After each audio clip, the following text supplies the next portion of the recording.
Right, so we're back into the shed now, and we're just going to do the last frame before we put them in the spinner. So as you can see, the frame from the super is filled to the edge and it's covered with a wax capping. So what's happening now is that we're cutting off the wax capping with a very sharp knife.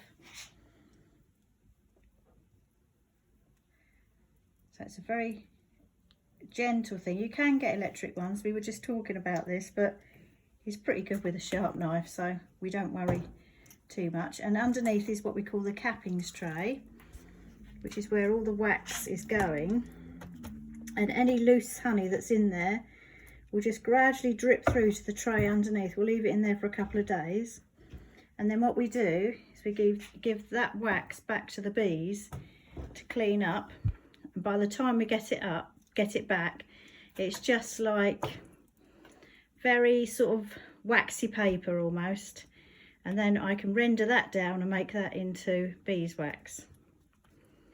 So he's just cutting off the last side there.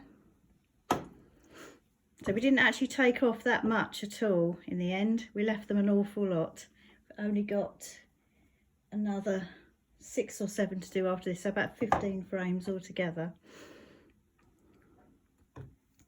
So now this is going to go into the spinner, and it's a centrifugal spinner.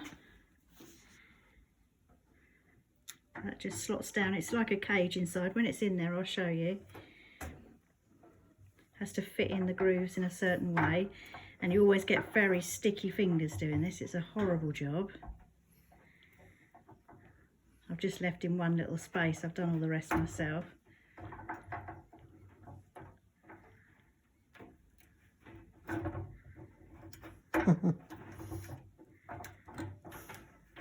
Can't do it?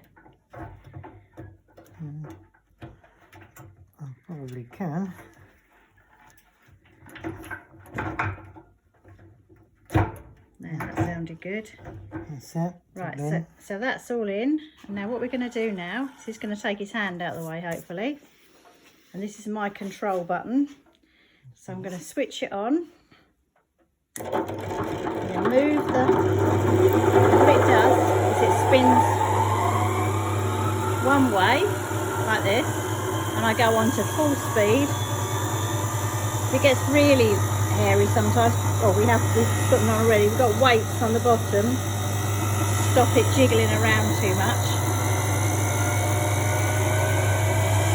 So that's on full speed, and you can see it whizzing around. Now what's happening is the honey's it's being spun out of the frames. It hits the side of here on the inside and then runs down. Okay, so I'll turn it back to the neutral position and turn it off. And when it stops spinning, I'll just move it towards the right hand side slightly and turn it back on, and you see it's going to spin the other way. Okay, now I'm going to take you to the bucket down here, and if I undo the tap, hopefully you should be able to see the honey coming out. Now it goes into a double strainer here just to make sure that anything nasty is strained out, but that is completely raw natural honey. And out of that we've got in there at the moment and what we've got to come, we'll probably get about half a bucket.